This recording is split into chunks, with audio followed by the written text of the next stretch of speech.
at 6 colleges. Okay, well, good morning, everybody. It is Friday, November 17th. This is Up North News Radio. I'm Pat Kreitlow. And I had one of those software updates overnight on my computer, and either my clock's off or the radio station's clock's off. So this will be fun later on watching for this. So anyway, it is Friday. Green and gold is on for the flannel here. And coming up, we're going to talk about an interesting development in the legislature. Assembly Speaker Robin Vos was missing in action on that first day of the special session in September. Where was Waldo? Dan Schaefer from the recombobulation area got the answer. So we'll talk more about that. Our friend Carolyn Fiddler, who writes Statehouse Action, a state-by-state political newsletter, joins us from Virginia. Let's see. We will also talk to Mark Jacob. We'll figure out, now I wish we could figure out why national pollsters can't get their act together and properly report on a presidential race. And Dan Schumacher will be along as well. And George Santos. That's all you need to say, George Santos. So we'll take it from there. So that'll take us into the weekend. So the show gets started at 6:06. So in roughly 4 minutes or so, depending on whose clock is right, we will see you soon. Has found the man who hit former House Speaker Nancy Pelosi's husband Paul in the head with a hammer guilty of federal charges of attempted kidnapping and assault. CBS News legal contributor Jessica Levinson. The jury just did not believe the defense's argument that there was this mismatch between the motivation and the crimes that were charged. David DePape now faces up to 50 years in prison. Tragedy for a popular comedian and his family. Dana Carvey says his 32-year-old son has died of an accidental drug overdose. Dex Carvey was also a comedian and opened for his father's 2016 Netflix stand-up special. His dad has released a statement saying he and his wife will miss their son forever. S&P futures are up 11. Dow futures ahead 100. This is CBS News. Make the hiring process work for you. With Indeed's end-to-end hiring solution, you can attract, interview, and hire candidates all from one place. Start at Indeed.com/credits.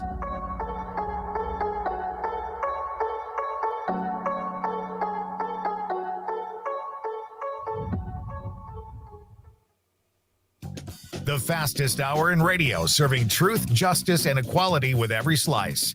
Outside the Pizza Box with Pizza Mike. Friday nights at 7 on the Shaw, 540 AM and 101.1 FM, WAUK. You are never far away from your favorite radio station. We're always streaming on TuneIn and the Civic Media app. And if you missed your favorite show or game, listen to a podcast. Civic Media News. I'm Terry Bell. Here's what Wisconsin needs to know. Low unemployment is holding steady in Wisconsin, 3.2% in October compared to 3.1% in September. Research shows even more people would be working in Wisconsin if it weren't for childcare challenges. Difficulty in finding childcare translated into about 60,000 workers, potential workers that weren't in the workforce because of that. Dennis Winters is the chief economist for the Wisconsin Department of Workforce Development. Scientists at the University of Wisconsin in Madison find the donated brains of men who were veterans in World War II, the Korean War, and the Vietnam War were 26% times more likely to show signs of Alzheimer's disease than men who did not serve in the military. I'm Terry Bell, Civic Media News. It's the Packers against the Chargers. Hi, I'm Mike Clemens with sports. The 3-6 Packers host the 4-5 Chargers Sunday at Lambeau Field. Former offensive tackle Brian Bulaga is in town and says he wants to retire as a Packer. Bulaga played for both Green Bay and the Chargers. Kickoff at noon. Game time weather pretty good for the middle of November. Sunshine and 45. Although Green Bay has struggled with this young roster, one player is having a great rookie season. Jaden Reed's stats are getting close to another receiver, Sterling Sharp. I asked Reed, what's the key to preparing for these games? Getting a better feel for the offense, understand my job, and just, studying your opponent, know what they do, and, know how to attack them. College football. The Badgers hope to snap a 3-game losing streak when they host Nebraska, 6:30 tomorrow night in Madison. Badgers running back Braylon Allen trying to come back from a high ankle sprain. Will he be able to play? I don't know. We'll have to see. That's Badgers head coach Luke Fickell with sports. I'm Mike Clemens.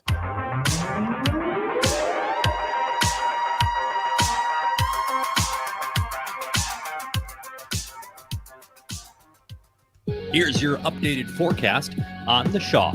Partly cloudy today with a high of 45. Northwesterly winds 8 to 15 miles an hour. Lows dip down to about 28. Tonight, clear skies. High of 51 tomorrow. For Civic Media, I'm meteorologist Eric Height. Currently, it's 43 degrees.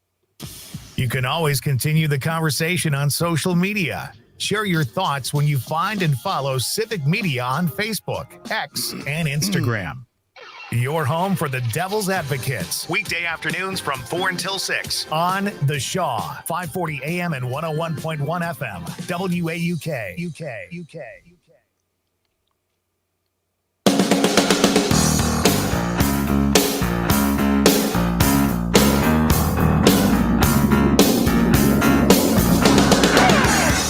All across Wisconsin from Civic Media, this is Up North News Radio. Now, live from our Lake Wissota studio, here's the founding editor of Up North News, Pat Brightlow. Oh, hey there, Wisconsin. Good morning. It's Friday. It's Friday. Let me say it one more time to make it real. It's Friday. It's November 17th. It's another beautiful day to have you here up north from wherever you're listening across the Civic Media Radio Network or on the Civic Media app, by podcast, social media. Hey, I got a question for you. What's the best Thanksgiving meal? Is it a traditional oven-cooked turkey? Are you one of the brave souls who uses a big old deep fryer? Do you make turkey using a grill or a smoker? Or do you go off the board entirely and your Thanksgiving dinner is made up of what? You tell us. And what makes for the best stuffing? And is there a best kind of pie out there? And why isn't it pumpkin? And of course, the biggest debate of all, the one that leads to fisticuffs, cranberries that are fresh or gelled from a can. You ponder all of that while I tell you what's on tap for this Friday. We're going to visit, Kiev Akil is off this week, so visit with our old friend Carolyn Fiddler, who writes the Statehouse Action newsletter. Let's see. Also, quite the report from our friend Dan Schaefer, who writes the Recombobulation Area, about Speaker Voss and his Brazilian Vanishing Act. There was a day in the state capitol last month, you'll recall, when a special session of the legislature was supposed to begin. Some parents and daycare providers had traveled hours to plead for help from lawmakers. The day's session was gaveled in and immediately adjourned, and it turns out the legislature's most powerful member wasn't even there. A new report shows that Robin Voss was at a 5-star resort in Brazil at the time. In our second hour, we'll talk to Mark Jacob, and we'll ask again, how many times will we have to endure national pollsters who measure presidential races on a national basis when that's not how we elect presidents? We elect them on a state-by-state electoral college basis. And we see these polls about folks who don't like their candidate choices. Well, those are our choices. I mean, you can wish in one hand, as the saying goes. So we don't get to choose it based on who we like. It's who's there. It's a binary choice by and large. And so what do you want to do then? That's what needs to be measured. We'll get the forecast from Jennifer Vuchitsky from Weatherology as well. And you can be a part of all the magic here at 844-967-2789. Again, 844-967-2789. Call it, text it, or leave us a comment on Facebook. Temperatures around the Civic Media Radio Network look like this. At our home base, 93.5 The Tap in Chippewa Falls. It's 28 degrees here on Lake Wissota. Folks listening to the Buzz of the North up in Hayward, it's 27, 20 degrees colder than yesterday for some of these northern cities. Park Falls is at 26. Bull Falls radio listeners in Wausau, you're at 30 degrees right now. Green Bay 39, Oshkosh 41. Eagle listeners in La Crosse, you're at 33. Wisconsin Rapids 33, Madison is at 39, and it is 41 degrees in Waukesha, where we find Greg Bach at the Shaw, WAUK. Good morning, Mr. Bach. Good morning, Mr. Kreitlow. And 41 is a balmy. Put some shorts on, get that sunscreen. I'm going to the beach. It's the weekend, baby. Yeah, that's not gonna last. So no, I know. I was looking at some of the like if you're watching the video feed of this, you see that there's this nice background of the woods and water, and it's all in fall colors. Mm-hmm. And it occurred to me as I'm looking at that and some of the other bumper pages and things, like we're gonna have to change all those to winter graphics pretty soon. We have to wait for like the first real snowfall, but then we got to change all the scenery and make it. Oh, do you do that for like you change the back? That's so cool. Well, we try not to. It's really nice. Too terribly lazy. So, what do you think on the Thanksgiving question there? Because and by the way, you also told me you're going to have some kind of a big family announcement today. So I don't know if that ties into Thanksgiving or not. But well, I mean. When do you want? I can make the announcement today. Do you want it to be now, or do you want it to be with the kid? Oh, it seems like there's something going on here that we need to hear not, right away. It's not that big of a deal. It's a big deal for us, but it's not a big deal for anyone else, honestly. But we can wait until when Dan's here, or when it doesn't matter. It doesn't matter. I'll do it whenever you'd like. I'm here for you.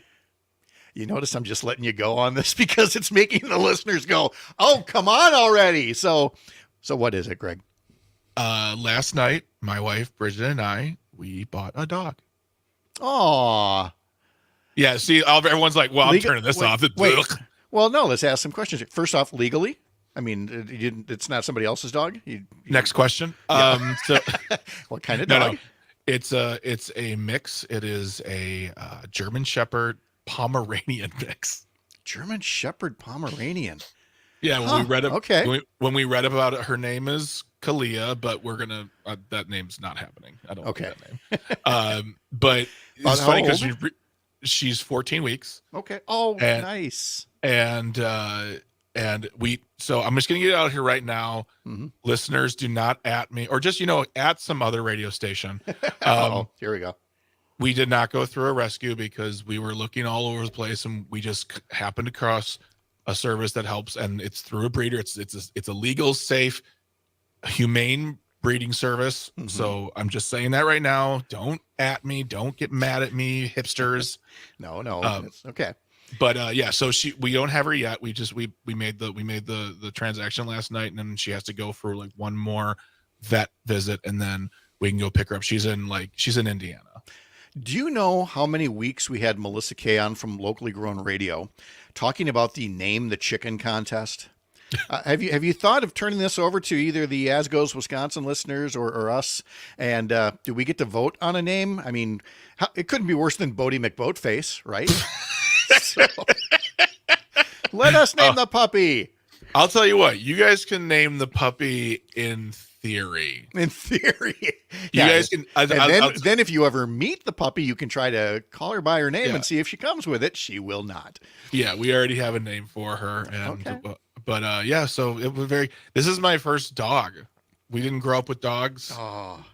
And Bridget really wanted a dog, and I it's not that I didn't want one. I was like, I'm the guy who's like, we got so much stuff to do and blah blah blah and everything. So, but yeah, so that's the big announcement. I'm sorry, listening audience, if that wasn't big enough. Oh yeah, they're so disappointed hearing about an adorable puppy. She's so cute. She's just and when I was reading about her mother, the German Shepherd, 50 pounds.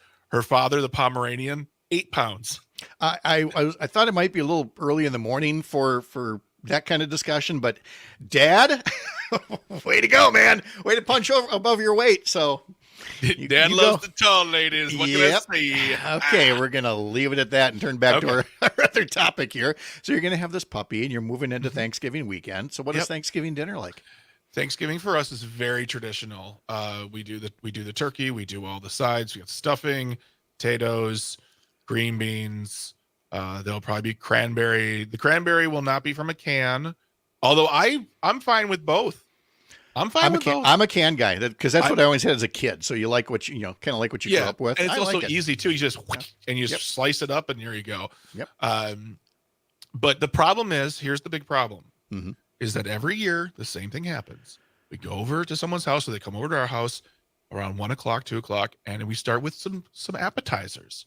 But the appetizers are so plentiful that by the time we get to Thanksgiving, yes, the dinner, everyone's full and everyone has a plate. And then the leftovers aren't what I'm complaining about. It's just there's so much food then. So I told my family, like, we're going to do an appetizer Thanksgiving one year. Bring your fanciest appetizers and we'll just sit and eat those. We'll be good. Thanksgiving tapas is what it was. Oh, I love that. There you go. Tapas the morning to you, sir. If you would like to tell us, the best dinner that you've ever had, the best way to have a turkey. I'll say this about deep fried turkeys, because all you ever see are the fire department videos, of it going bad. I will still say the best turkey I ever had was the one year that I went to somebody's house who used the deep fryer, and of course he was extremely careful. He's quite the professional.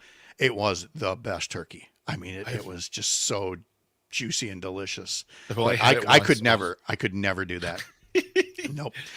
So yeah, we'd love to, and especially that cranberry one. People get really worked up if get the wrong one. I don't get worked up. I just don't eat the fresh cranberry salad. It's a little weird for me. Also, I will say this. I know pumpkin pie is a favorite, and I do love the pumpkin pie, but if you can find yourself a good, fresh sweet potato pie, get that in your life. Ooh, I like that. Okay. Yeah. 844-967-2789. It's time to start talking about next week and what y'all are getting ready for.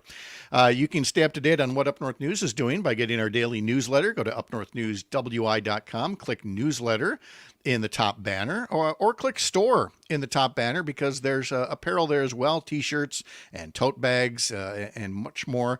That's over at upnorthnewswi.com. All right, 6:16. Let's do the sports now, because there's a lot to preview, and then we'll pause, and then we'll get into where Robin Voss was when he should have been at the Capitol for a special session of the legislature. But there's a lot to preview here sports-wise that I want to go over, because we're heading into the weekend. Folks want to know what's what. Let's start with high school football. The first 4 championship games were held yesterday at Camp Randall. So in Division 7, congratulations to Edgar winning over Black Hawk Warren 36-6. Division 6, Stratford is champions again over Darlington 10-7. Division 5, La Crosse Aquinas over Wrightstown 32-13. And in Division 4, Luxembourg Casco is your state champion, defeating Lodi 38-14. At 10 o'clock is the Division 3 championship, Rice Lake taking on Grafton. At 1 o'clock, the Division 2 championship game between Waunakee and Badger. And then at 4 o'clock, the Division 1 state high school football championship game between Marquette and Franklin.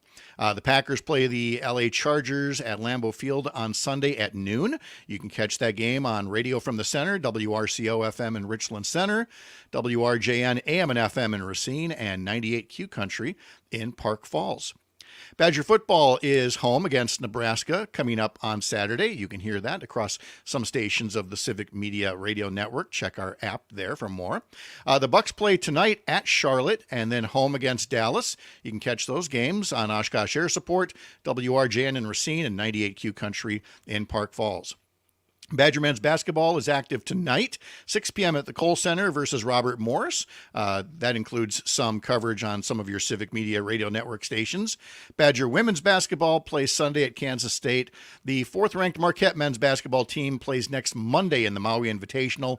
Marquette women play Sunday afternoon at home against St. Peter's. A little bit more of those previews of sports and then some headlines as we unpack the news on a Friday here on Up North News Radio.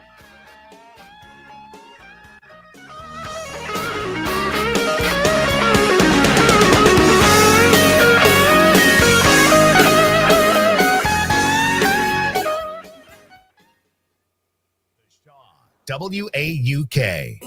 Earn extra cash for the holidays. Visit Robert Hack Diamonds for their gold buying event November 15th through the 18th. They'll buy your gold for real green, and you could walk away with tickets to see the Green and Gold score a touchdown in Green Bay. Score top dollar with an offer on the spot for your unwanted gold, silver, and diamonds, all in a relaxed atmosphere. Get free professional valuations from a local name and trusted company.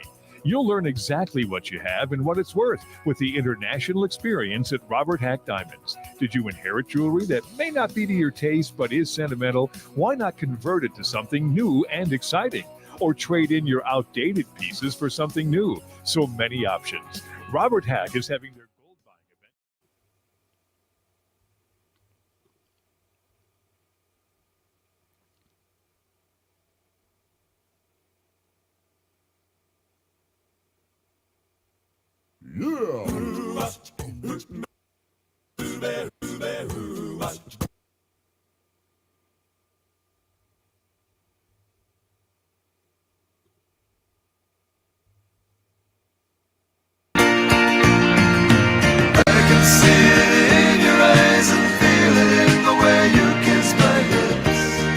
This would have been Gordon Lightfoot's birthday today. Passed away earlier this year. We'll have more music anniversaries and history notes coming up in today's history lesson a little later on this hour. Badger men's hockey team ranked number 1 in the country. They are at Michigan State tonight and tomorrow. The Badger women's hockey team also number 1 in the country. They're at Ohio State tonight and tomorrow. And then the Badger women's volleyball team, they are at Purdue tonight, 6 o'clock on the Big Ten Network, and then they play Sunday afternoon. Whoops, I scrolled past too fast here. They play Sunday afternoon at Indiana is where that is.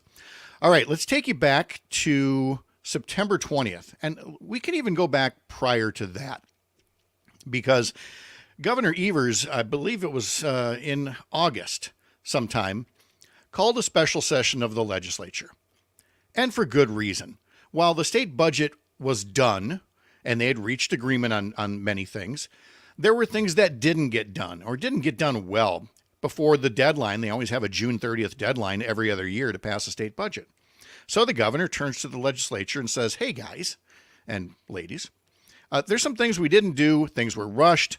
What do you say we all meet on September 20th and we try again to do something for the child care crisis. We try to do something to make a tax cut more for the middle class. We try to get that College of Engineering building done at UW-Madison that your folks at Wisconsin Manufacturers and Commerce want you to vote for. Let's get together September 20th and let's make this happen, which is about the time that the legislature has its normal fall session anyway. So, I mean, legislators already knew they were coming in at about that time. But by the governor calling a special session, it kind of provides a little direction and says, hey, at least talk about these things along with whatever else you're going to do. Of course, spoiler alert is they didn't get any of these things done. But what we learned yesterday from Dan Schaefer, who runs the recombobulation area, something you should really be following in terms of his newsletter. You can also get a paid subscription, follow him on social media.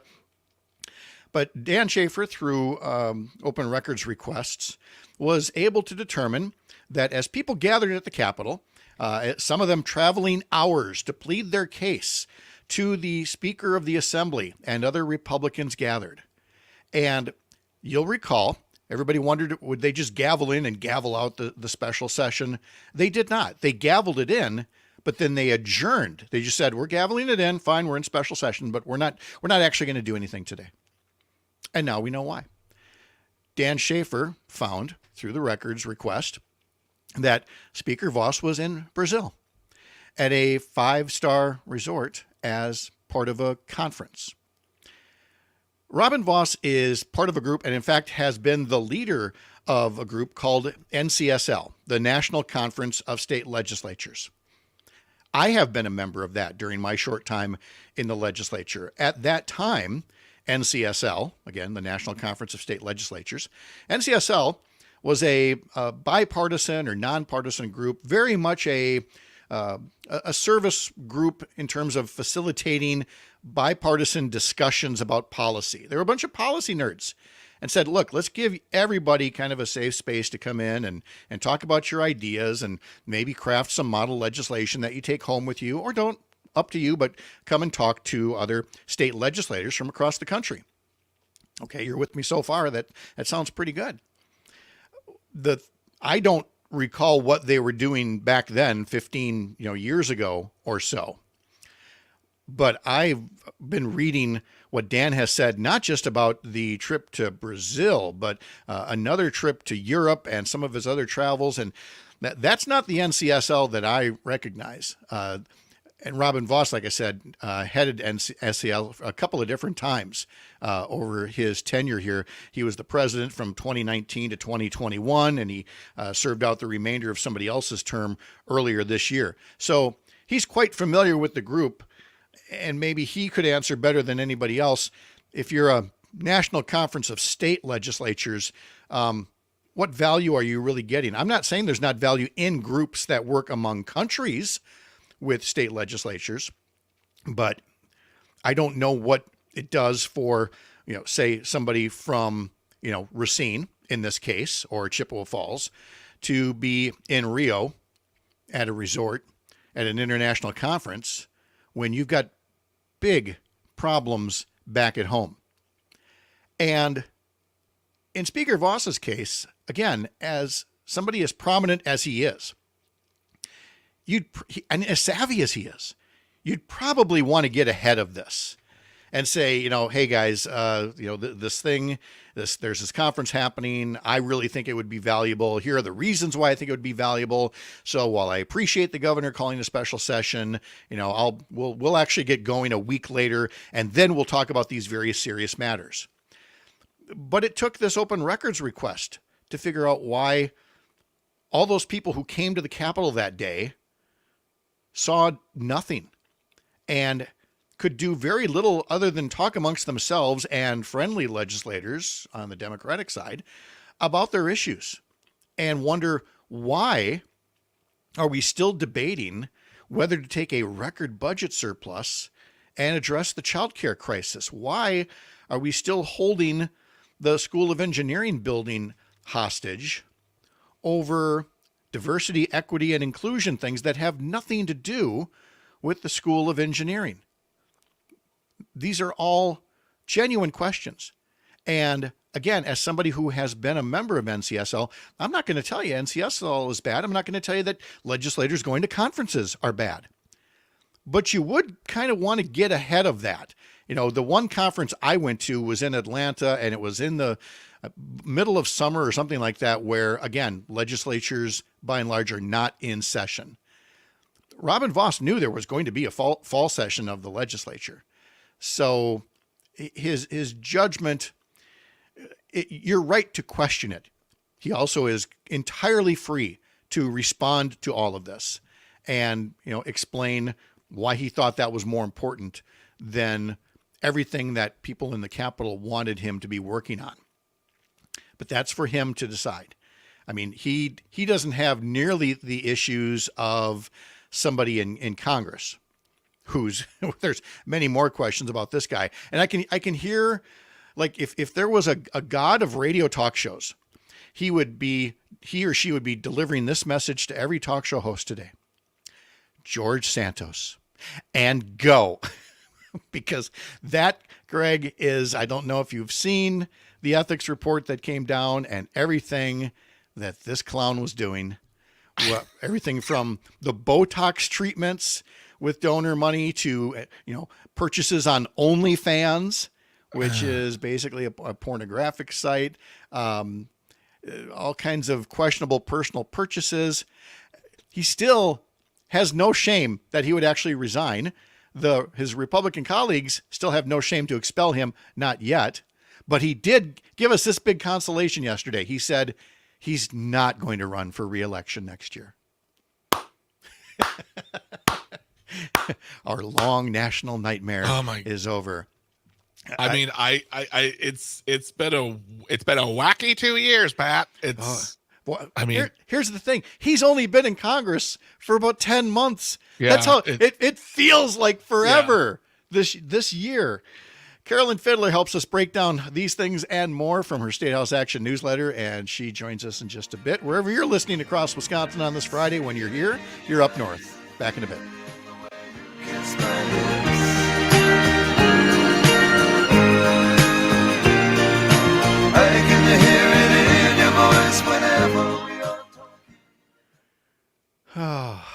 WAUK. You never know. CBS News Brief. The Education Department's launching an investigation into anti-Semitism and Islamophobia on U.S. college campuses amid the Israel-Hamas war. CBS's Tom Foti. Specifically, Cornell, Columbia University, and Cooper Union in New York, Lafayette College and the University of Pennsylvania there, and Wellesley College in Massachusetts. Israeli leaders say they're getting closer to a possible deal to free some of the hostages in Gaza amid a tragic discovery.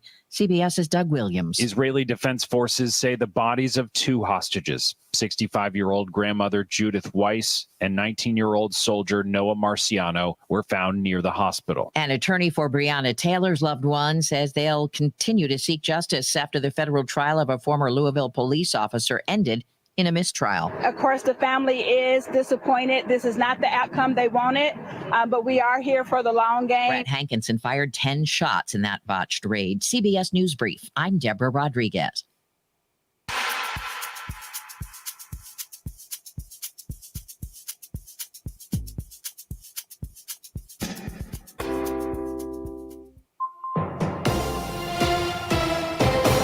Civic Media News. I'm Terry Bell. Here's what Wisconsin needs to know. Low unemployment is holding steady in Wisconsin, 3.2% in October compared to 3.1% in September. Department of Workforce Development economist Dennis Winters. People are getting jobs, they're getting paid well, and hence they're spending that money. And as you know, that's what drives the U.S. economy pretty much.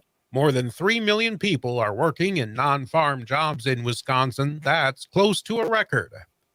Republican Congressman Mike Gallagher and Tom Tiffany were the only two members of Wisconsin's delegation to vote against a bill to avoid a government shutdown. The bill divides government funding into two portions with new deadlines in January and February. I'm Terry Bell, Civic Media News. Roll into this Friday night and strike a chord of fun, food, and music at Foxview Lanes in Waukesha. The Friday night live music party kicks off at 8 p.m. and goes until midnight every Friday night. And the best part of this party, there's no cover charge. While you're having fun, grab dinner and take advantage of $2 off all sandwiches on Friday night. This Friday night, enjoy the music of American Graffiti. 2440 West Sunset Drive in Waukesha. Call 262-544-2010 or check out foxviewlanes.com. Your hometown radio refreshed. This is the Civic Media Radio Network. Here's your updated forecast on the Shaw. Partly cloudy today with a high of 45. Northwesterly winds 8 to 15 miles an hour. Lows dip down to about 28. Tonight, clear skies. High of 51 tomorrow. For Civic Media, I'm meteorologist Eric Height. Currently, it's 43 degrees. If you love them enough to listen to them practice the same song on tuba, Please be done. over and over and over and over and over, then surely you'll check nhtsa.gov/the right seat to make sure they're correctly buckled in the back seat. Sounds good, honey. Check today at nhtsa.gov/the right seat. Brought to you by the National Highway Traffic Safety Administration and the Ad Council. The Shaw, WAUK. Think you'd like working with us at Civic Media? We're having fun and moving fast to preserve hometown radio across Wisconsin. If you have the right skills to join our team, let's talk. Civic Media is a proud equal opportunity employer committed to diversity and inclusion, along with the growth and development of all current and future employees. If you're interested or are part of an organization who wants to know more, go to our website, civicmedia.us, and click on the Careers tab. UpUS Kids presents What to Expect When You're Expecting a Teenager. Learning the lingo. Jelly. Jelly adjective. Jelly is a shorter, better way to say jealous. As in, Chloe, I am like so jelly of your unicorn phone case. You don't have to speak teen to be a perfect parent. Thousands of teens in foster care will love you just the same. Visit adoptuskids.org, brought to you by the U.S. Department of Health and Human Services, Adopt U.S. Kids, and the Ad Council. Keeping Southeast Wisconsin informed, engaged, and entertained. This is The Shaw, 540 AM and 101.1 FM. WAUK.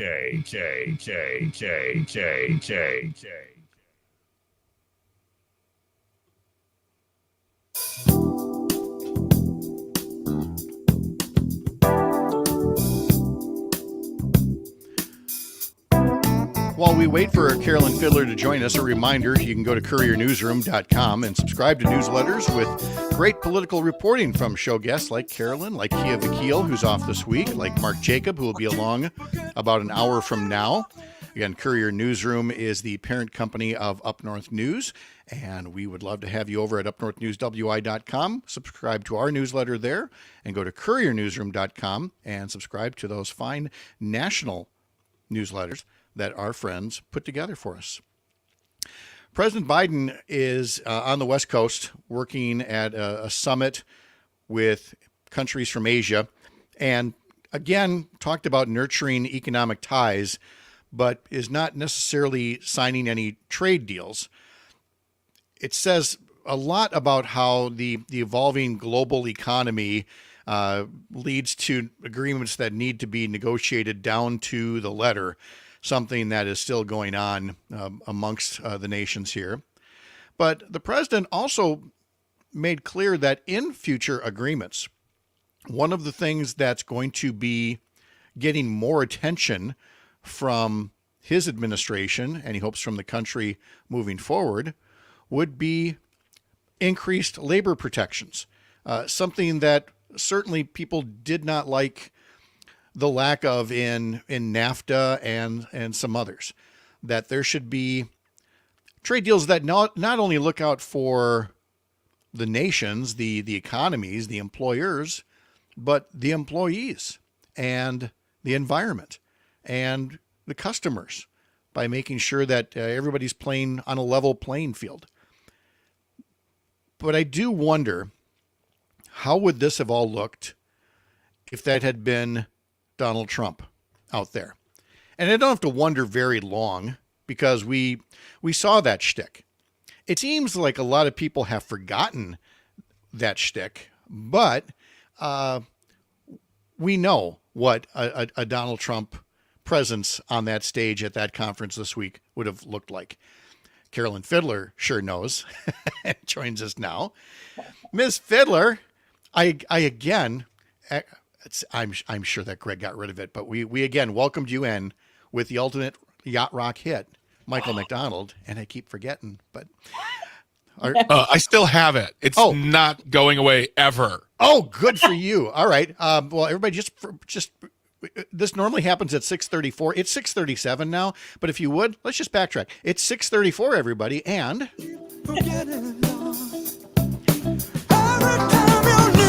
yacht rock aficionado, equestrian champion, the pride of Virginia, Carolyn Fiddler is with us. Carolyn, so nice to have you back. So great to be here. Yeah, you have had a busy few months here since we last talked, because Virginia does their elections on that weird odd year basis. You're a Virginia native, right? I am indeed. So that's always been a thing, is that the state elections are an odd year thing? Yeah, no, Okay. ever since there was a state constitution adopted, a couple hundred years ago that went into effect in an odd year, and then they had to have elections under that new constitution, and they've just been sticking to it ever since. I just sense that after the midterms last year, a lot of places, kind of took a breath and said, okay, we're good for 2 years. In Wisconsin, we were like, nope, we got a state Supreme Court race coming up. And you were like, yeah, we got everything coming up. And everything is, putting it lightly.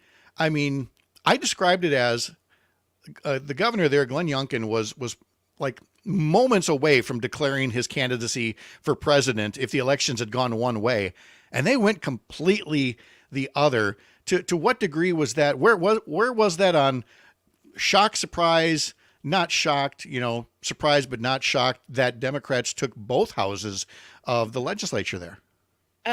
Maybe a little surprised about the House, but not shocked about either. Just Virginia is, kind of slowly but pretty consistently moving to the left. Mm-hmm. And Virginians really like having their rights, and they don't like the thought of losing them. And Glenn Youngkin made it very, very clear he wanted to ban abortion in the Commonwealth. And Virginians were like, what if he didn't? Yeah. What if you did? What if we said, no, not going to do that? And that's exactly how it worked out. And that was kind of the theme across most of the states and almost Mississippi. That was kind of the theme, post Dobbs of, yeah, we're not over this, and stop wishing we were, right? Yeah, no, I love it. Republicans are like, this will go away. And everyone else is like, no, it's actually not. No. And how, if Elvis Presley's second cousin had pulled that off in Mississippi, but even then, because you monitor all these state by state for Statehouse Action, I did find it awfully curious that the one place that kept running out of ballots and had other irregularities, were the black majority districts of the state of Mississippi. Shocked, I tell you, shocked in that Casablanca way. Yeah, no, Mississippi has some real challenges when it comes to elections, ballot access, basic electoral fairness. Mm-hmm. And something else that might have actually hurt Presley is the fact that he is himself anti-abortion. He was not campaigning on in any way protecting or expanding abortion rights. And that said, I don't know if that would have made a difference down there meaningfully. Just the deck is stacked against voters in Mississippi from go. But do you feel that part of the strength of his performance was how much he talked about Medicaid expansion? Oh, for sure. Absolutely. People do really like healthcare. That is just, everyone's really into that. So It was a smart thing to campaign on. Yeah. I think again that, Wisconsin being one of only 10 states, and almost all the rest of them are either in the very red Mountain West or in the Deep South, to not expand Medicaid, really says something about the degree of gerrymandering here in Wisconsin. But that's a court fight that starts next week. Next Tuesday, we'll be opening arguments or oral arguments before the Wisconsin Supreme Court on the challenge to the map. So we'll monitor that. No doubt Carolyn will as well. Before we get to Ohio, I want to come to Pennsylvania, because that's one that didn't get a lot of attention. But like Ohio, there was a lot of voter turnout that was based, again, on the issue of abortion rights. How so? It's true. There was a state Supreme Court race there, and the Republican in the race took pains to hide her opposition to abortion. She scrubbed her website after the primary, and she got called out on it. So, Carolyn, I'm sorry. We got to stop there. The notion that any candidate scrubs their website. I mean, what? The internet is forever. Yes. Oh, all right. It's not even, you can see in the early days of the internet, some reporter going, hey, I found this was cached. I found a copy of it. Now it's it's not even a big scoop. It's yeah, they tried to hide it, by, the way that you put your hands behind your back. It's nothing more savvy than that. Oh, look, we found your record. And so that's what moved people in Pennsylvania. But I wonder if in Pennsylvania, will they now try, I don't know, like in Wisconsin, will they talk about impeaching a state Supreme Court justice? Or in Ohio, trying to get around issue 1, and in Michigan, trying to get a federal court to throw out, what the voters said about amending their state constitution to protect abortion rights. It just seems so strange, Carolyn, that their answer to the will of the voters is to say, well, what can we do to get around that? Yeah, no, Republicans really like their grip on power, and Republican lawmakers in many states only have that power because of their own gerrymandering. And so they can't abide in a statewide election results being immune to gerrymandering. That doesn't go their way. So yeah, they try and they flip tables and try to flip election results. But in Pennsylvania, Democrats have a majority in that state house. So there will be no impeachment there. It's nice to see it at least in one place. We're not going to see something, quite like that. Another set of elections that we didn't cover in depth, but I know you had your eye on, was the whole notion of school board elections, as the groups like Moms for Liberty and other, AstroTurf right-wing groups try to get deeper into micromanaging school boards and things like that. And I think that maybe those were efforts that got some attention when people were frustrated about pandemic safeguards. Yes. But they did not seem to have much for political legs beyond that, at least what we saw at the ballot box, right? That's exactly right. There was a lot of frustration about school closures and kids taking school at home on Zoom, and parents hated that. And they responded. They took out their frustration on sitting school board members a couple of years back, but that pendulum has swung back the other way. The Moms for Liberty fascist wing of school board candidates did pretty poorly across the country last Tuesday. You even noted one was Antonin Scalia's daughter. Sure enough. Oh man, that was a nice one to see. Her kids aren't even in public schools. Well, no, she got 4 kids in private schools running for a public school board, whereas the woman who won has 5 kids. Described as a proud member of the LGBTQ community. Yep. So what are we saying here? That certain values still hold true amongst Americans, and that even these AstroTurf groups, no matter how much money they pour into races, they're going to win some, but they can't win them all.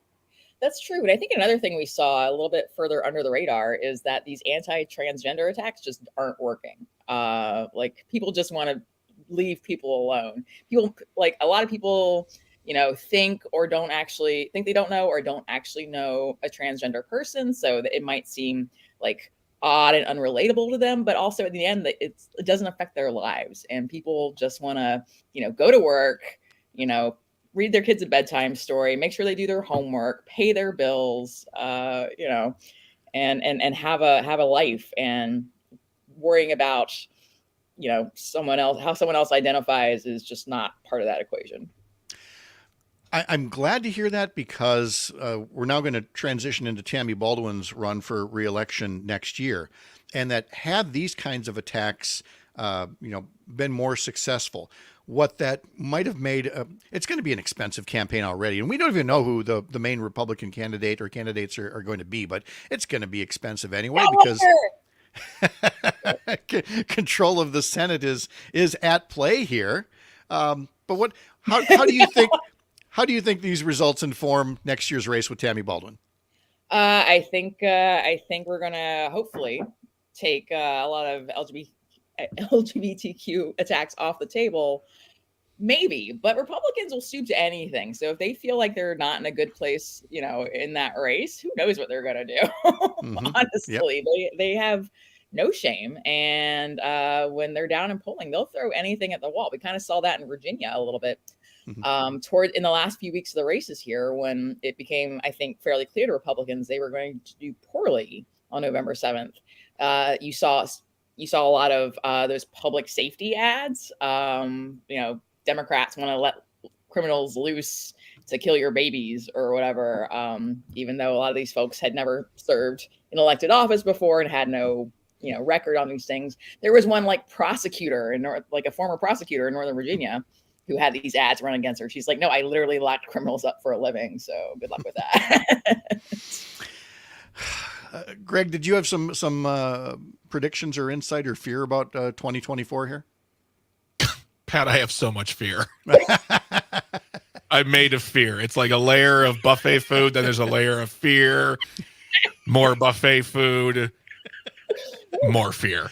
I laugh. It's not very relatable. No, I thank you. It's how I connect. When Tammy, like I know her, when Tammy Baldwin first ran, I thought Scott Walker was going to be a viable candidate, and I got laughed out of the booth. Because he's doing too much. He's trying to connect with the youth with his YAF, or I call it YAF. How old is that guy? He's older than I am, and I know. I know. It's and if you look at the YAF Twitter page, it's so bad. Like just the evilest of evils. Yeah, and snarky and mean, and I don't know if they're trying to be edgy. It's not working. It's not working at all. He's much more clever than he actually is. I think he really thinks he's funny, and he's like not. No, he's not. He's unfunny. He's not. He's the opposite of funny. There's funny. Yep. Then there's Scott Walker standing next to Robin Ross. He's just mean. No, exactly. It's trust me, I could talk about this topic for hours. And yet we had to break here. Carolyn has Sorry, Statehouse Action. You'll find it at Courier Newsroom. Do you want to run off right now, or do you have a couple of extra minutes? I have a couple extra minutes. All right, stick around. We'll do today's history lesson and music break right after this. You're up north.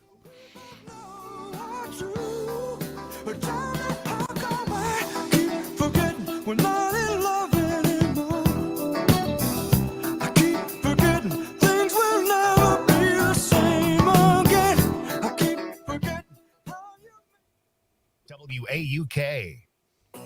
Earn extra cash for the holidays. Visit Robert Hack Diamonds for their gold buying event November 15th through the 18th. They'll buy your gold for real green, and you could walk away with tickets to see the Green and Gold score a touchdown in Green Bay. Score top dollar with an offer on the spot for your unwanted gold, silver, and diamonds, all in a relaxed atmosphere. Get free professional valuations from a local name and trusted company. You'll learn exactly what you have and what it's worth with the international experience at Robert Hack Diamonds. Did you inherit jewelry that may not be to your taste but is sentimental? Why not convert it to something new and exciting?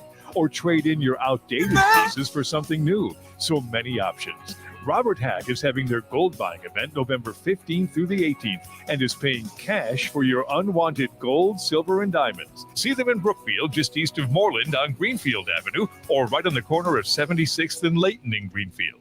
Visit roberthackdiamonds.com. Don't let. You're listening to The Shaw, WAUK.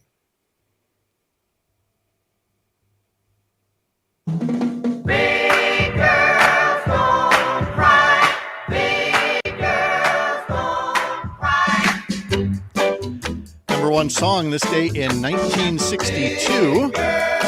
There's Frankie Valli. It's amazing he never wound up in the hospital singing that high. He and the Four Seasons hit number one. This was the number one song for 5 weeks in a row. Carolyn, you'll appreciate this. It was on this day in 1973 that Richard Nixon, President Nixon at the time, told 400 managing editors of the Associated Press, "I am not a crook."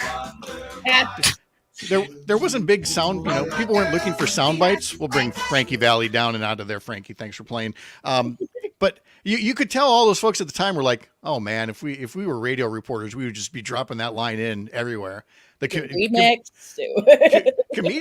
comedians of the time really liked it. It's a good political lesson. Don't say I'm not a crook.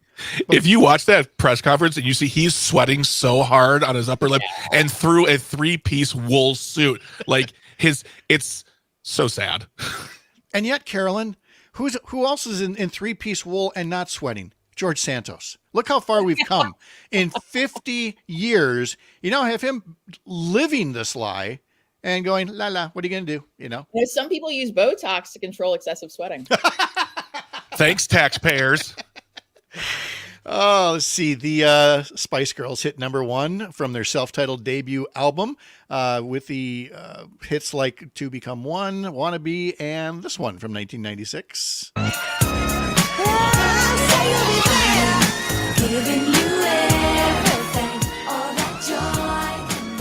I realized as I was talking to Greg to set up the show here that I was raising two daughters who were, 6 and 8 when this album came out. I know these lyrics way too well. I know their dance moves. And by the way, now I almost get weepy thinking about these little girls in my house dancing away to this. But at the time I was like, I don't know if I'm supposed to be knowing these things or not, but yeah. And fun fact, I have no children and I know all the lyrics.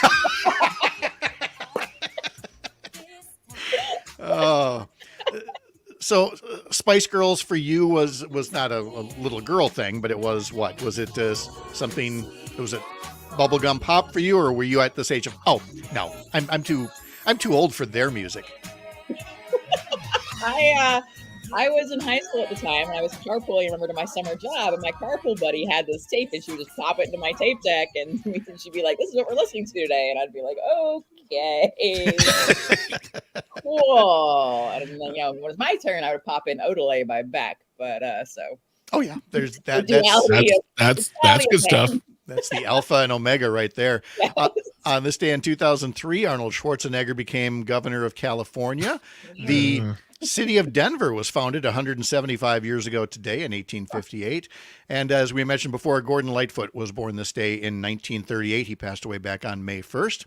The number one song this day in 1984 was by Wham. Jitterbug. Jitterbug. Jitterbug. Jitterbug. I can promise you that at that point, as this was hitting, that young Pat and Sherry in college set down their Amaretto Diet Cokes and headed headed for the dance floor at Shenanigans, and just kicked up our feet, and we are so blessed that we were raised in a time that when we were in college, there were no camera phones. That was the most Wisconsin story I've ever heard in my life. Danny DeVito is 79 years old today. Happy birthday. Yeah, RuPaul is 63. Rachel McAdams, 45.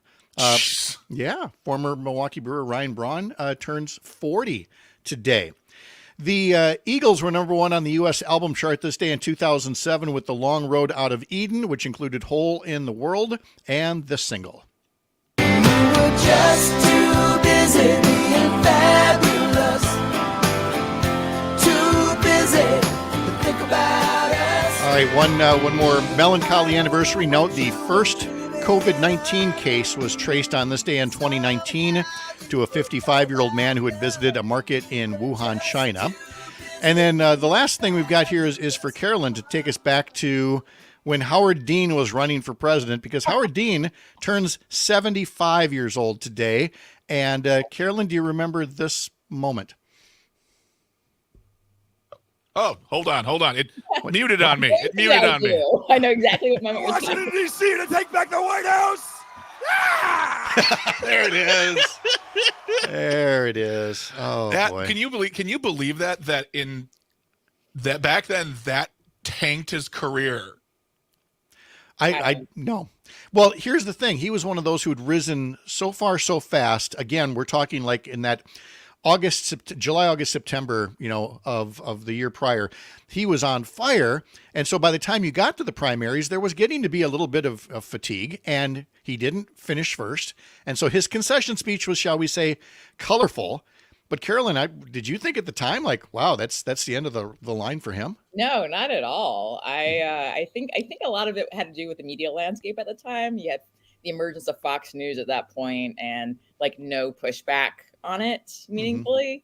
And so they were able to take something like that and run with it. But also, yeah, I think you're right that I think there was a little bit of Democratic establishment angst at the time, and they were, not sad to see him fall. But that campaign was so important, and it laid the groundwork for a lot of modern campaigning as we know it today in a really good way, not in a people. That is extremely true. And he went on to run the DNC as well. But, we kind of end like where we began with Nixon saying, "I'm not a crook," which again would have been as amplified in, real media. It didn't become a punchline till like weeks and months later as comedians were using it. But had he used a line like that in the modern era, it would have totally sunk him the way Dean's scream did for him. One of my favorite songs is by a band called Outkast. It's called Hey. How long have you been waiting to use that?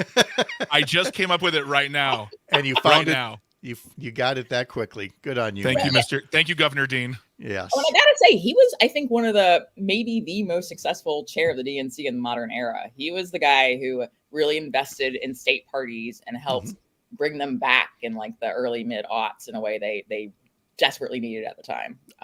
Very much. I speak from Virginia experience. He would the Virginia party was struggling back then, and he really changed the game there and in a lot of places. I just like the fact that he was Democrat, took no guff either. Yes. Yeah, that was the really nice part. Yeah. You can catch Carolyn Fiddler's newsletter. Head over to couriernewsroom.com. So great to talk to you again, Carolyn. I'm glad you survived another busy Virginia election cycle, and hope to talk again real soon. Thank you. All right. When we come back, we're going to have Mark Jacob, and we're going to talk about national pollsters and when will they get it right, how they cover a presidential campaign. You're Up North. The money's just a thrill.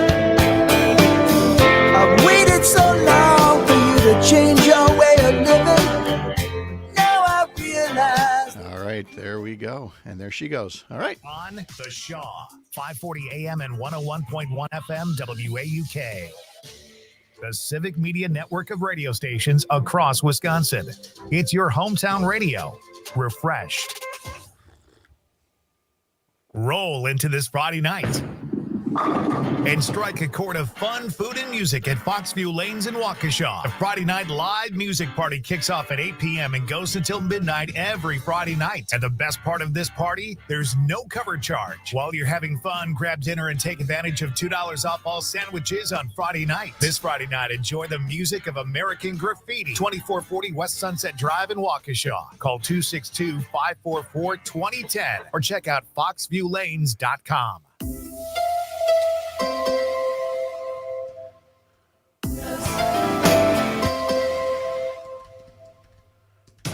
You're listening to The Shaw, WAUK 540 AM Jackson, W266DR Waukesha, and always streaming on the Civic Media app. This is the CBS World News Roundup, sponsored by Staples. I'm Deborah Rodriguez. The head of Israel's military says he expects the fight in Gaza to expand to the south as troops get closer to dismantling Hamas. For now, they're still combing the largest hospital in Gaza City for evidence of a Hamas command center. The BBC's Yolande Nell on the discoveries of 2 hostages. There are 2 bodies of women in particular that we've been hearing about in the past few hours. The first of them, that of a woman called Yehudit Weiss, who was taken from her home in Be'eri, a kibbutz close to the Gaza Strip. There's also been news about this young Israeli soldier, Corporal Noah Marciano. We were told earlier in the week that she had been killed. Now, the Israeli military says that they've also recovered her body in a building close to a Shifa hospital. Israel says it's getting closer to a possible deal to free some of the hostages, but Prime Minister Netanyahu tells CBS's Nora O'Donnell. I said that we would have a temporary ceasefire only if we have our hostages back, and I haven't changed what I said. Here in the U.S., the Education Department is launching an investigation into what it calls rising discrimination on college campuses since the war broke out. Among them, Cornell and Columbia Universities, Wellesley College, and the University of Pennsylvania.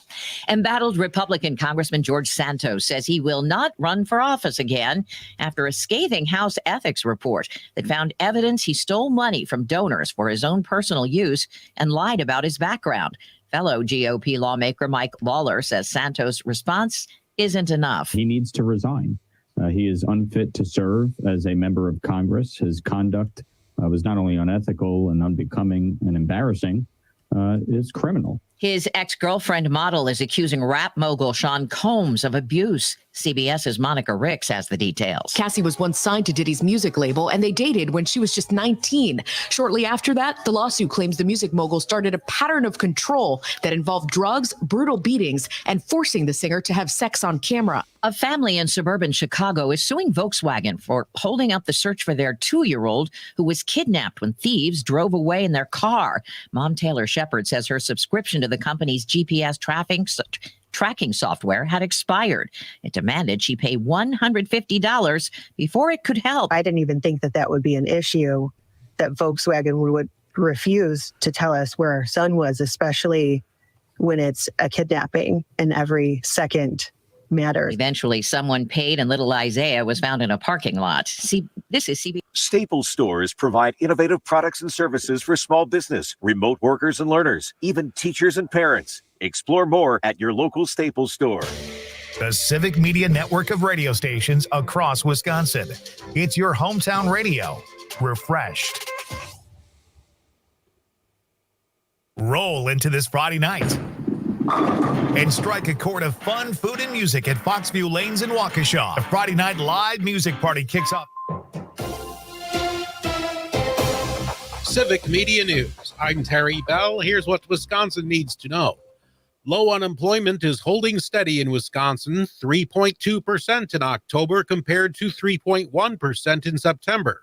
Research shows even more people would be working in Wisconsin if it weren't for childcare challenges. Difficulty in finding childcare translated into about 60,000 workers, potential workers that weren't in the workforce because of that. Dennis Winters is the chief economist for the Wisconsin Department of Workforce Development. Scientists at the University of Wisconsin in Madison find the donated brains of men who were veterans in World War II, the Korean War, and the Vietnam War were 26% times more likely to show signs of Alzheimer's disease than men who did not serve in the military. I'm Terry Bell, Civic Media News. Bucks take on the Hornets. Hi, I'm Mike Clemens with sports. Bucks basketball tonight at Fiserv Forum as they host the Charlotte Hornets. The Bucks are ranked near the top right now, 6th for offensive efficiency, while the Hornets are poor on defense, ranked 27th in the NBA. College hoops, the Badgers at the Kohl Center tonight. They're going to welcome in Robert Morris University out of Pennsylvania. College football, the Wisconsin Badgers, Saturday night in prime time against Nebraska. The kickoff 6:30 at Camp Randall. Wisconsin trying to snap a 3-game losing streak after losing to Northwestern. Head coach Luke Fickell admitted he's gotten pretty intense, chewing out players in front of their teammates, but not in public. There's things that you talk about within your family that you don't talk about outside your family. You know, I remind those guys that, look, I will never call you out in the media. I'll never call you out in the public, but I sure as hell will call you out in front of our family. But in the big picture of it, I'm responsible. That's Wisconsin head coach Luke Fickell. With sports, I'm Mike Clemens. You can always continue the conversation on social media. Share your thoughts when you find and follow Civic Media on Facebook, X, and Instagram. Here's your updated forecast on the Shaw. Highs around 45. Today, under sunny skies, northwest winds 8 to 15 miles an hour. Lows around 28. Tonight, clear skies. Ample sunshine expected again. Tomorrow, 51. For Civic Media, I'm meteorologist Eric Height. Currently, it's 43 degrees. Enjoying this local program? Find the complete Civic Media lineup at civicmedia.us or the Civic Media app. Waukesha, home of Les Paul, our awesome farmers market, and the Shaw, 540 AM and 101.1 FM, WAUK, K.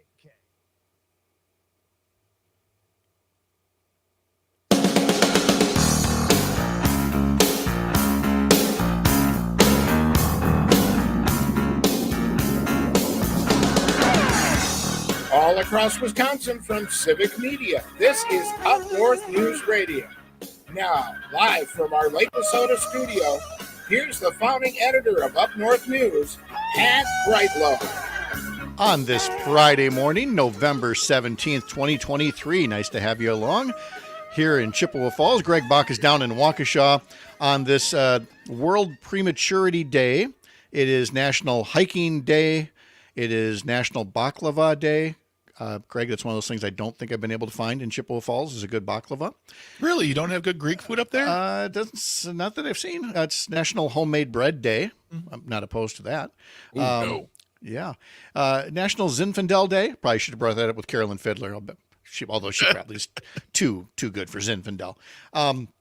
Let's see. I think these two things go together here. It is Testosterone Awareness Day. So be aware of your testosterone. It's also World Vasectomy Day. And that's where I've got to tip my cap to my neighbor Art, who had the greatest Halloween costume one day when he had those dog cones, the cone of shame that they put on the dog. He had one around each wrist, and then a big V, and yeah, vasectomy, man. Worst Marvel superhero ever. We need more help. Call V-Man? Don't call it. That's fine. It's fine. Coming up this hour, we're going to talk to Mark Jacob about how pollsters need to figure it out faster when it comes to covering these presidential campaigns. Every time I see a head-to-head national poll, just makes my head want to explode, because we don't have a national direct popular election. You can get more votes. You can be more popular and still not win. Hillary Clinton, Al Gore, Benjamin Harrison. Was it Benjamin Harrison or Rutherford B. Hayes? Who won that election of 1876, Greg? I mean, I'm embarrassed. It was Rutherford B. Hayes. Was it Hayes? Okay. Wait. Now I don't know. See, now it's going to be a thing. And you know what? Roger's listening. Roger's going to put it up as a Facebook comment. Roger, we already knew that Arnold Schwarzenegger was the governor.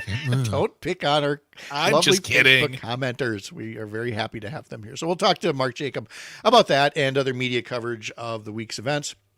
Dan Schumacher will help us wrap things up as we look toward a very busy weekend in sports. We have some high school football champions already. We will have more later today. A reminder that the Civic Media app is how you can catch us if you can't be by your radio. You can, if you've got an interwebs connection on your phone and you've got the app downloaded, you can catch our shows that way. You can also call or text the show at the station of your choosing. So again, just go to your favorite app store, download that Civic Media app. You can also subscribe to our show as a podcast. Go to Apple or Spotify, all those usual places, and subscribe to us that way as well.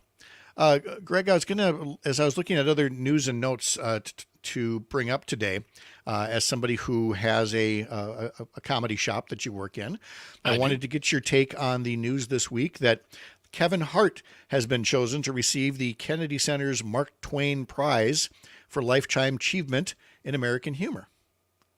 That's very interesting. I feel like he might be the He's youngest. 44. He's 44. Yeah. That's, I mean, he might not be your cup of tea, and I get that. I mean, and a lot of, they don't, no, they do. Jon Stewart, Dave Chappelle.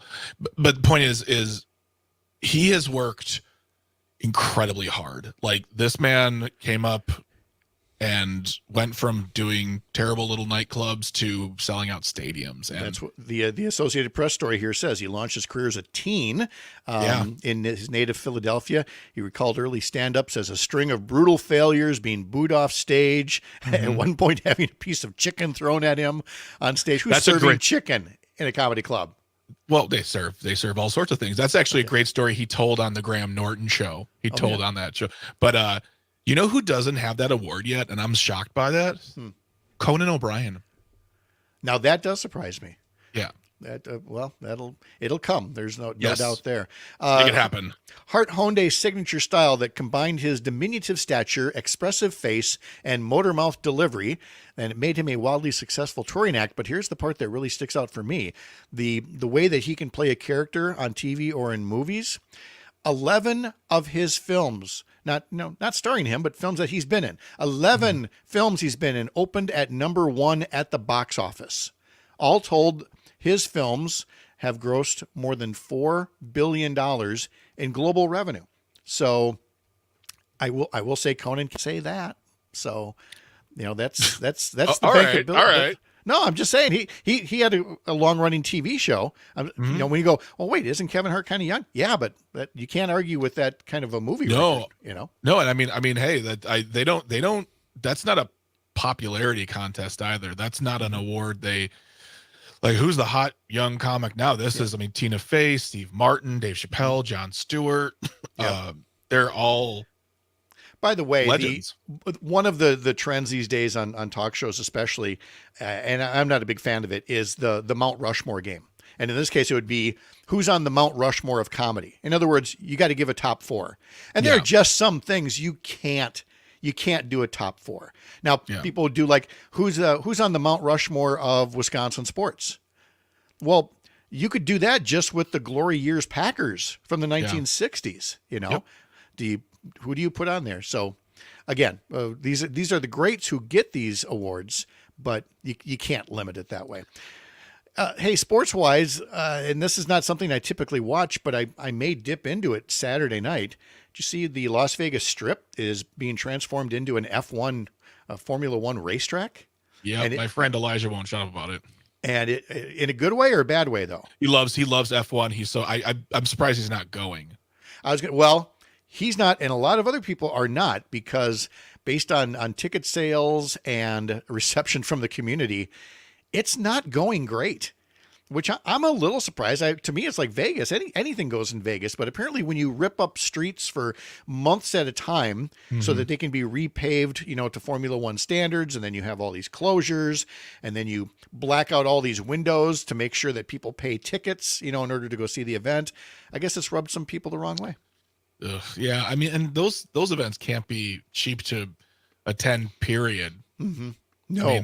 Nothing's, I guess nothing is cheap as far as, with the exception of baseball. Brewers is very affordable.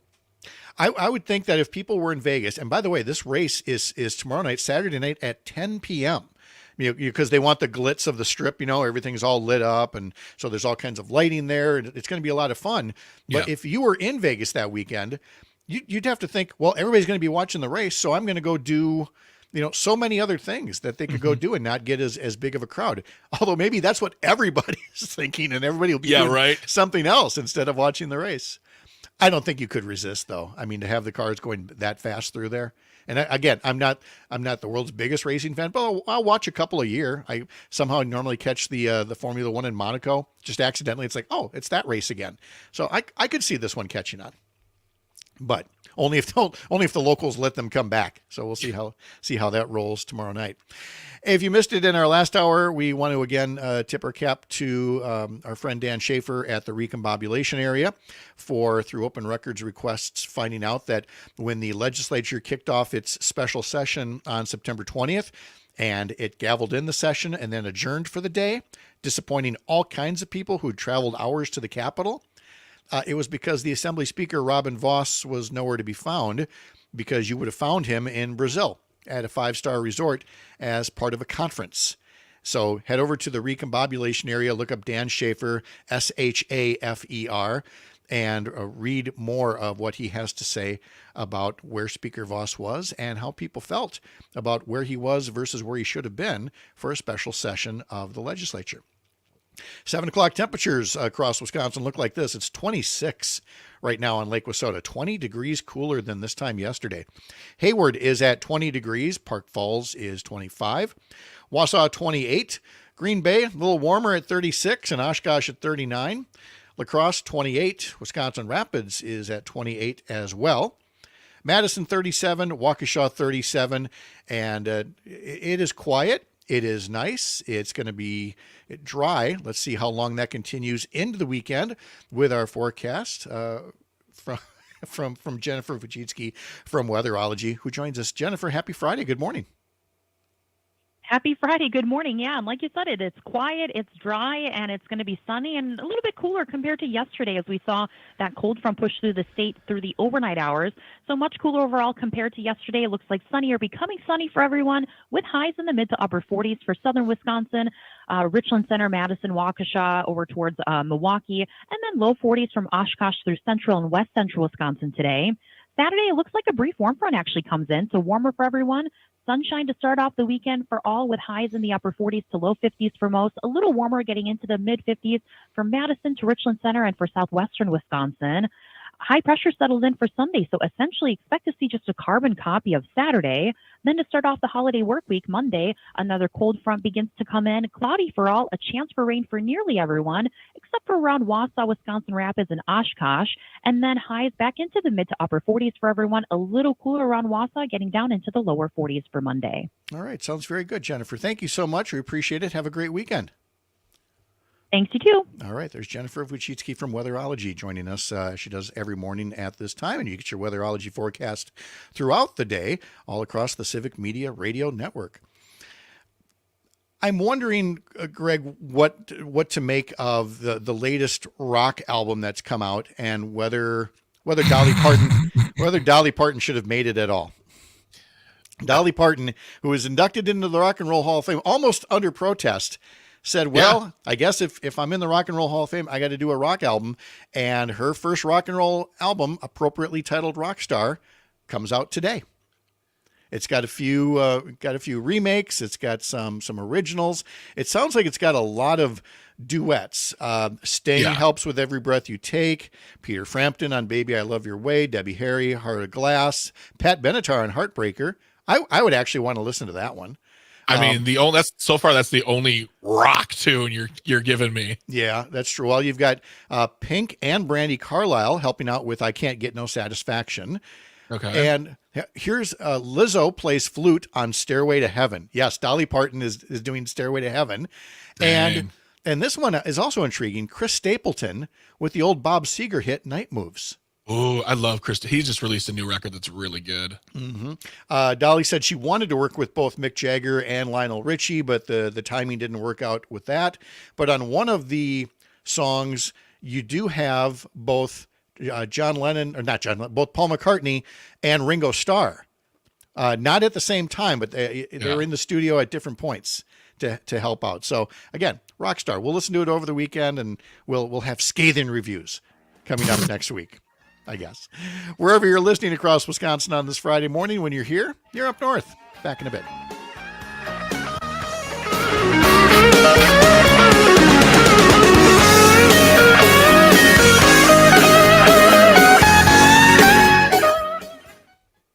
WAUK. For adults with moderate to severe plaque psoriasis who are candidates for systemic or phototherapy, now there's Skyrizi, risankizumab Riza, a prescription-only 150 milligram injection. With Skyrizi, 3 out of 4 people achieve 90% clear skin at 4 months, and Skyrizi is just 4 doses a year after 2 starter doses. Nothing in me go hand in hand. Nothing on my skin, that's my new place. Nothing is every day. Don't use if allergic to Skyrizi. Serious allergic reactions and an increased risk of infections or a lower ability to fight them may occur. Before treatment, your doctor should check for infection and tuberculosis. Tell your doctor if you have an infection or symptoms, such as fever, sweats, chills, muscle aches, or cough, or if you plan to or recently received a vaccine. With Skyrizi, you could achieve 90% clearer skin. Ask your doctor about the #1 dermatologist prescribed biologic in psoriasis and visit skyrizi.com or call 1-866-SKYRIZI to learn more. This is the Shaw, WAUK.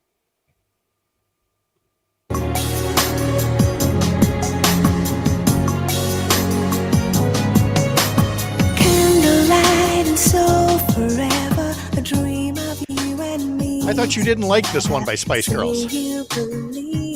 I love this one. I love all of their. I celebrate their entire discography. We were noting earlier in today's history break that the Spice Girls had gone to #1 this day with their self-titled debut album, This Day, in 1996. And we're just going to play the rest of it from here on in. So It's the official theme song of Up North News Radio. Yeah, no, we are not going to do that. All right. Not at all. All right, it's a Friday morning at 7:20. We will have much more in terms of sports with Dan Schumacher coming up a little bit later on, but we wanted to congratulate some of the state high school football champions. We should first note that last week, Florence became the first of those champions, defeating Thorpe in the 8-man championship. And then last night in Division 7, Edgar was a winner over Blackhawk Warren, 36-6. Stratford, they are the champions in Division 6, beating Darlington 10-7. La Crosse Aquinas is your Division 5 champion, defeating Wrightstown 32-13. And Luxembourg Casco is your Division 4 champion, defeating Lodi 38-14. The Division 3 championship between Rice Lake and Grafton takes place at 10 o'clock this morning at Camp Randall. The Division 2 championship, Waunakee versus Badger. Again, that's 1 o'clock for Division 2. And then Division 1 will have its final showdown at 4 o'clock, and that will be Marquette versus Franklin. Badgers are playing at Lambeau Field against the Chargers Sunday at noon. Greg, we actually have friends coming in from Minnesota, and they haven't been out here for quite a while, but they wanted to make sure we were going to do one of their favorite things, that even though they're Vikings fans in Minnesota, Vikings fans just don't have fun. They don't enjoy the games the way that folks do enjoy Packer games in Wisconsin. And we've got a nice little watering hole down the road here where neighbors and friends gather, and they're, win or lose, everybody has a lot of fun. But I can tell you, growing up in Minnesota, it's one of those where you're either just sitting down, you're just dour, like, oh, we're probably going to lose again. Or you're getting really riled up because we're going to win the Super Bowl, and then they never, ever do. It's not fun to be a Viking. When people say, Pat, how could you go from a Vikings fan to a Packers fan? I remind people that I grew up in Minnesota in the decade of the 1970s. In that 10-year decade of the 1970s, the Vikings lost the Super Bowl 12 times. You have to be really bad to do that. So it was not a big deal to become a Packers fan with my Green Bay area farmer's daughter, girlfriend turned wife. So I'm glad they're coming out, because I think we just enjoy our team better over here. So that brings up an interesting. I'll make it real quick. But so you were a Vikings fan. Kind of, yeah. First of all, my condolences. Yes. Thank you. So when you met Sherry, did she convert you? Did she say, No. this is it? Like, no, this come is what with me. you have to know about Dr. Kreitlow. I once said to her, because she's not a sports fan, and I said, you kind of get to those, what would you do type questions. And I said, what if there was, for some reason, you had to become a sports fan? If you had to watch one sport regularly, if you had to pick one, and she was she would not play along with this question. She's like, absolutely not. I will not pick one. The funny thing is, I'm the one that's more or less converted her in terms of sports, because I'm much more of a baseball fan than a football fan. And I will put the Brewers games on and, sit there. And at first she maybe was, working in another room or whatever. And it's now become her favorite. Like, it's very relaxing. It's just kind of white noise for her. Yes. That's what I tell people. And that's where it's been fun to watch her, not evolution, but her growth as a, knowing the game. But I still like that sometimes she shows traces of when she was still kind of a rookie at this, because we'd end an inning and, maybe the bases were loaded and nobody scored. And she said, "Oh, did they abandon the runners again?" And I said, "No, it's not abandoned. It's stranded." And she goes, "Oh no, they abandoned them. There was abandonment." And that's been our line ever since, which was really frustrating at times, because yes, it seemed far too often we abandoned players on bases and just couldn't get hits at the right time. I like that better. That sounds more dramatic. It brings more pathos to the game. We've abandoned the runners. Again. So when things got started, no, she did not throw, Packer stuff in my face. And I didn't do that with the Vikings either. I really liked watching Fran Tarkenton. And when he was coached by Bud Grant. I don't remember the year that Bud Grant left, but it then went to some drill sergeant by the name of Les Steckel, and the team just went down after that. And it seemed like, I don't know how many people who were fans in the Bud Grant, Fran Tarkenton era stayed fans, beyond that. It was just an entirely different change of course. But as I learned from Sherry, the same thing happened when the Packers, their 1970s weren't so great either. No, they just, neither were their 80s. They just seem to handle it better. That we just enjoy getting together, watching the game, passing around, so a sausage and cheese board, or whatever the snacks may be, and we enjoy it. And I'm glad that we have Minnesota friends who actually just want to come meet the neighbors again and see the camaraderie that we have during the game. When did the Vikings become a team, though? 1961. See, I think there's something to be said about teams that have been around for a long time. I feel like that, when your team's been around for 50, 75, 100 years, you're like, it's fine. It's another time, but Brewers fans, we're a relatively young team. Even if they're 50 years old, they're still a young team compared to other teams. We're just still like all up in our diapers whenever we lose. We're just like, Cubs fans for what they are. They're like, You're right. You're right. The Brewers only date back to 1969 as the Seattle Pilots, now one of the longest droughts without any kind of championship, a drought eclipsed only by a team like the Minnesota Vikings, which also has had this long drought. He brings it back. Yes, absolutely. So yeah, when you're relatively young and you haven't won and you're hungry and you have those close calls, you know what? There's another Minnesota team like that, the Timberwolves. They are cursed though. That franchise has, I don't know that they're ever going to get to where they need to be. At least the Bucks, again, they had their lean years after Don Nelson left, but they're coming back very nicely. And again, I don't watch a ton of NBA basketball, but the Timberwolves have just never been able to put it together. So it's not fun to be a Minnesota sports fan these days. So no wonder they want to cross the border and come on over here. Come over. The weather's about the same. We asked at the top of the show, what makes for the best Thanksgiving dinner? What do you like best? What is novel or unique about your Thanksgiving? People that don't have turkey, and I'm not talking like turducken. Maybe some people do have, duck or goose or things like that. But, I don't know that I've ever been to a Thanksgiving dinner that didn't have turkey, but I know that for some people, that's just not their thing, on Thanksgiving. I know some people who do ham. I know ham is generally an Easter thing. Yeah. But, or they have turkey and ham because some people just don't like turkey. You're right. And I think ham is probably the alternative for people like that. I always like, you mentioned before, the appetizer course and having to be careful about it. Yes. Ours is kind of the opposite. Sherry's family, they have dinner relatively early and then they kind of put everything away and then they bring out all these different appetizers. And by the end of the day, it's not the Thanksgiving dinner that did it. It's all the munchies afterwards, playing sheep's head for hours and hours. So I hope everybody plans out a nice meal and has a nice break next week. We'll pause here to talk to Mark Jacob about polling and other media coverage as we head into the 2024 campaign year. You're Up North.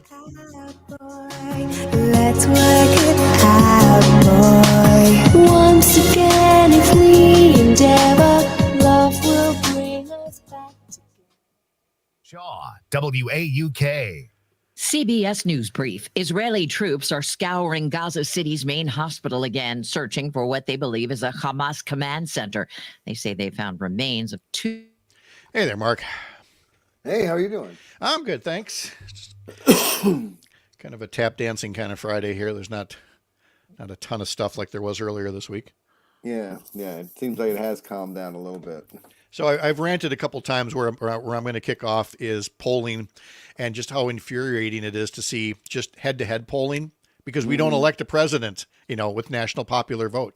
Right. And then we get into the, whether you like your choices. Well, we don't get to pick our choices. Right. You get what you get. So all you're doing is you're leading to this self-fulfilling prophecy of negativity about, totally. Who your candidates for president are. And also, I love those when they have a fictional Democratic candidate versus Donald Trump or a fictional Republican candidate versus Joe Biden.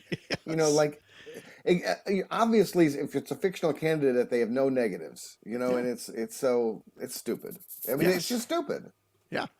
Yep. So I'm going to start there just because I know I'll have a friendly audience and then we'll run through the other things this week. All right. I will be right back. All right.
in Green Bay.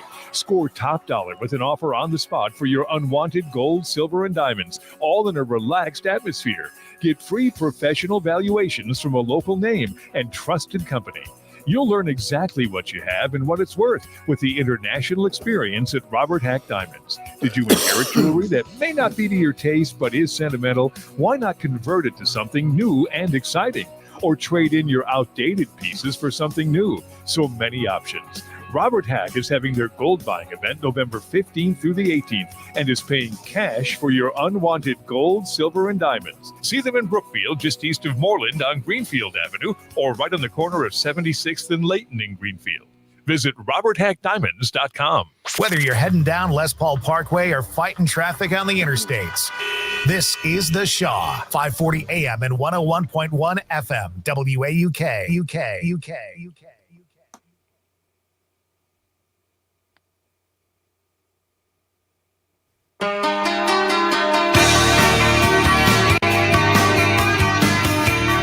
Happy Friday. Before we get to Mark Jacob, let's get a few comments in from the listeners. Roger reminds us that the Seattle Pilots were a disaster before they came to Milwaukee. Their ballpark inadequate. A lot of people don't know they weren't supposed to start until 1971 with the Kansas City Royals. Then along came Stuart Symington and Bud Selig, of course, as well.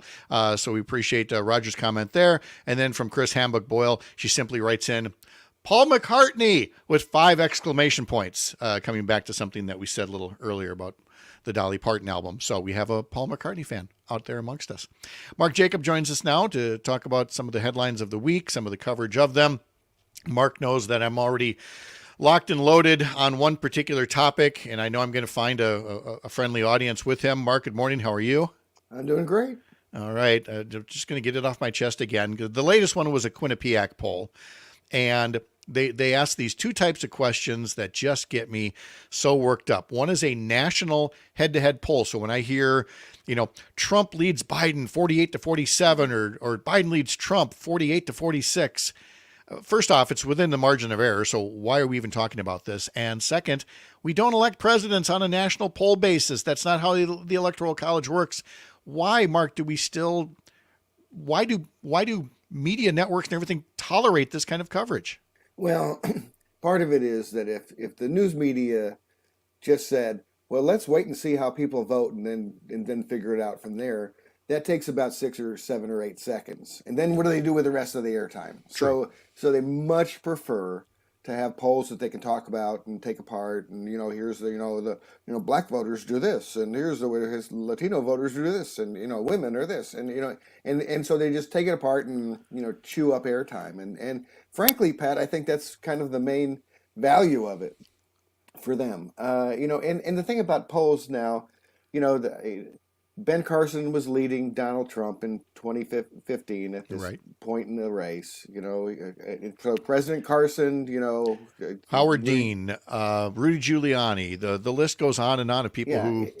It's just it doesn't say much. I mean, and I would love to see somebody count the number of hours spent on on major news outlets on polls versus the election that just happened. There was an actual election, and that election had an error, had a margin of error of 0.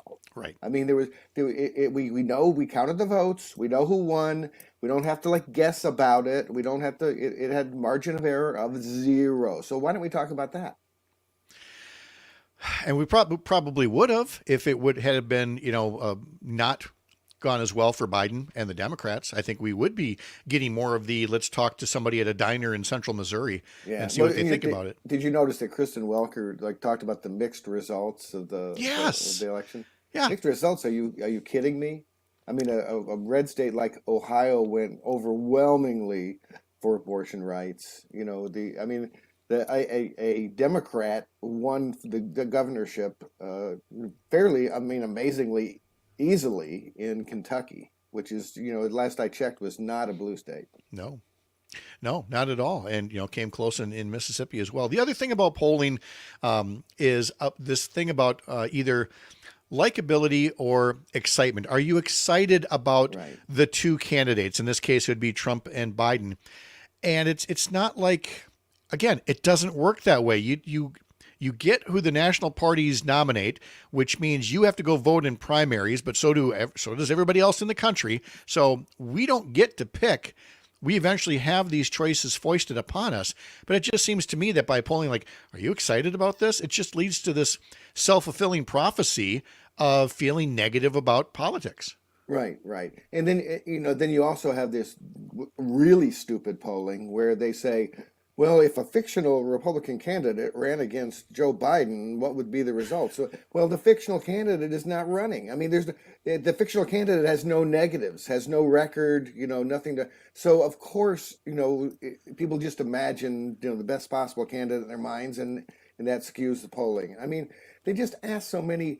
They set up so many things that make no sense. And the thing that you mentioned about, this kind of national polling on presidential races.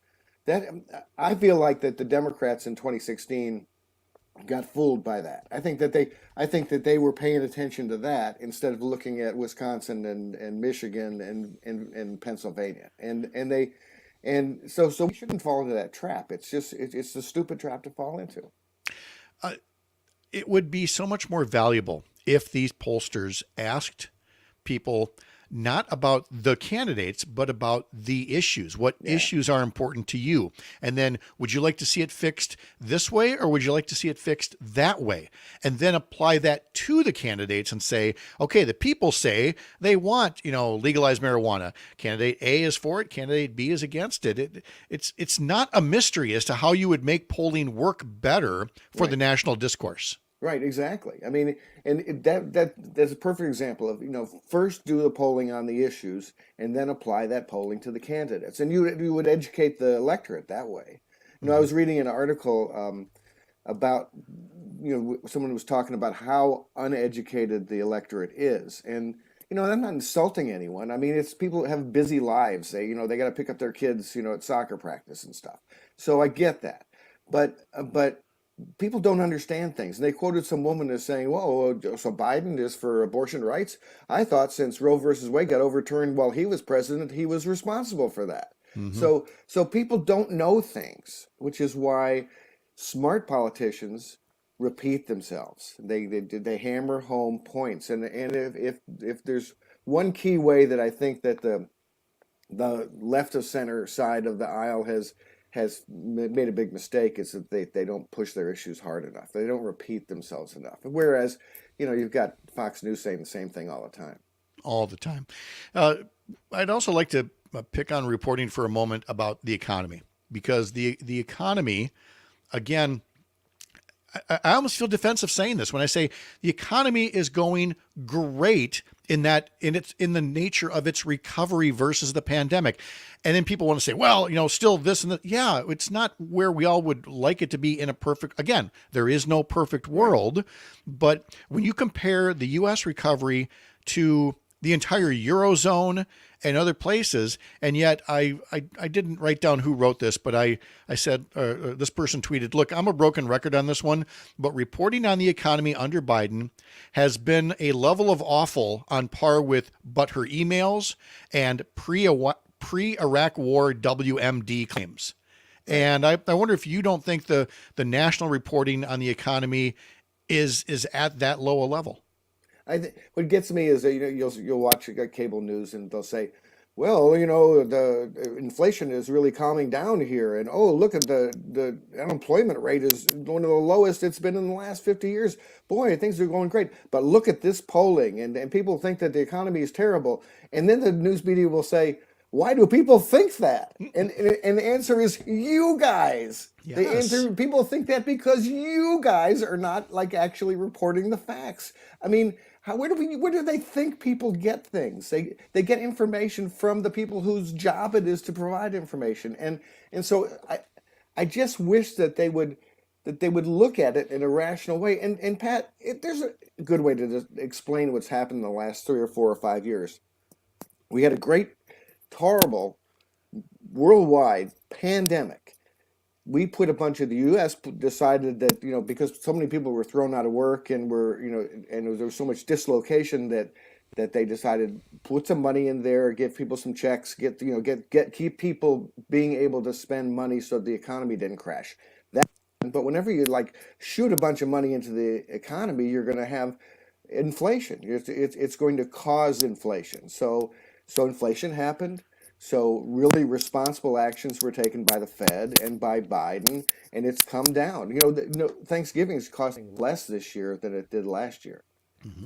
Fox painfully mentioned that yesterday. Yeah. They said, well, then they said, but that's because of the turkeys, not because of Bidenomics.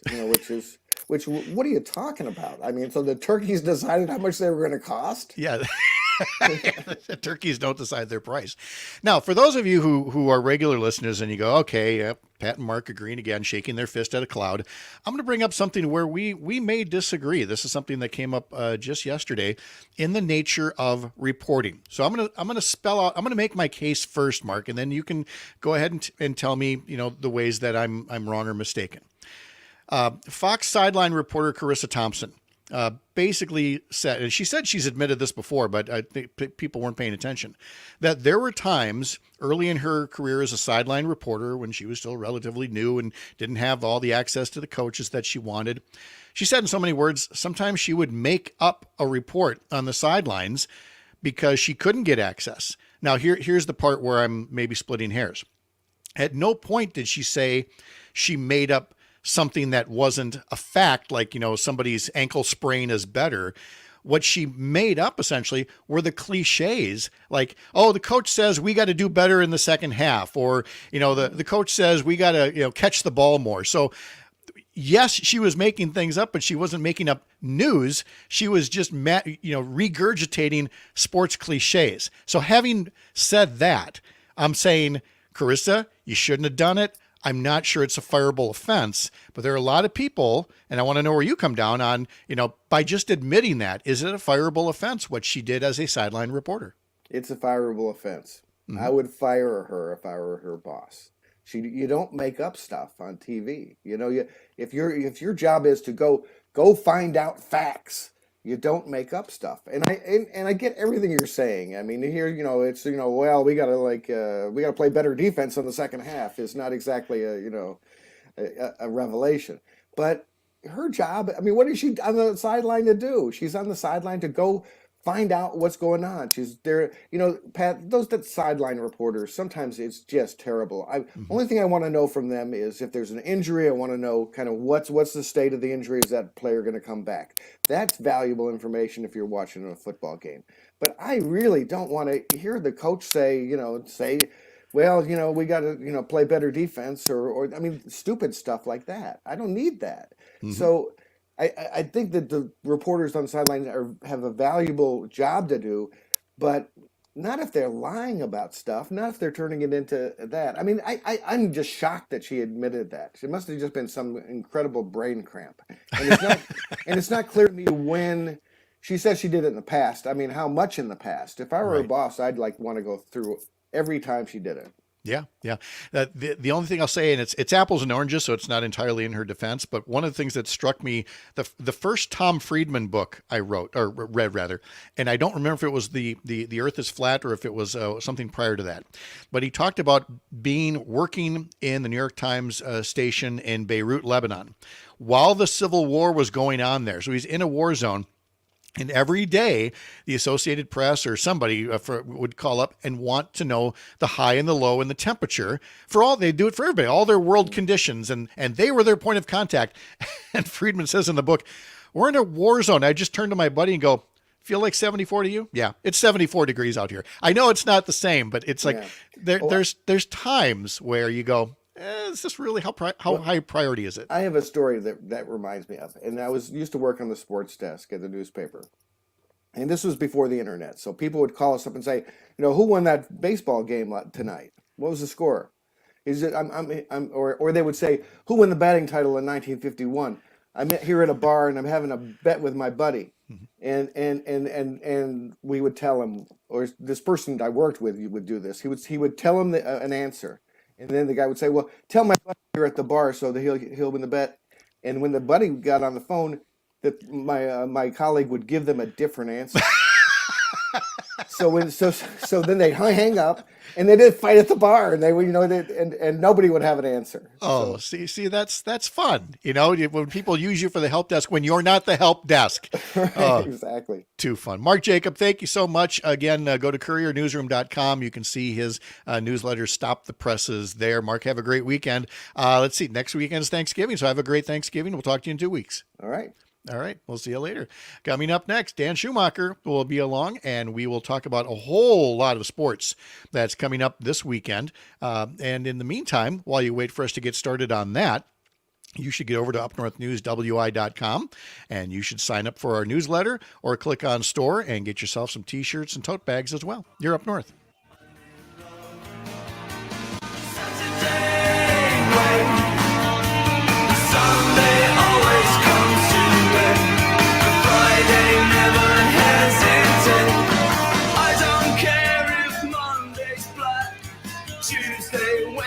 Hard to tell.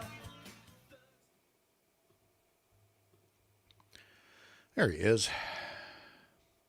Extra cash for the holidays. Visit. How we doing?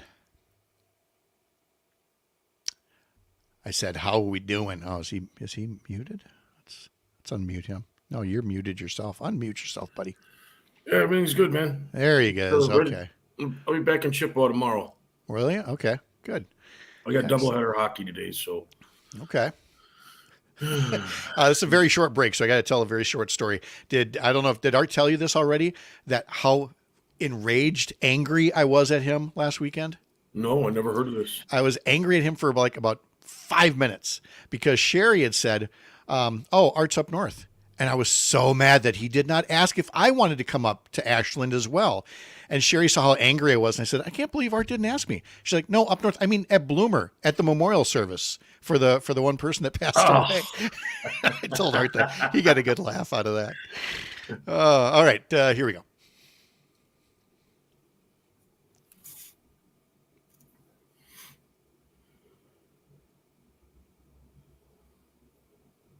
Some folks trust in reason, others trust in mind.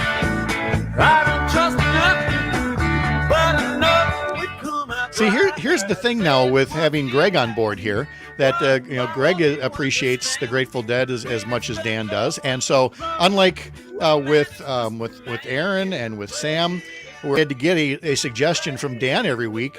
Greg's just throwing something out there, and then Dan's the one that can react to the choice of the song. So Dan, what do we got, and how you feeling about it? Oh, it's a good song, good jam. What do you got there? It's early. I think it's playing in the band. I think Donna's in this song, so I'm going to say 74. What do you got, Greg? 71. Ooh, we're going way back.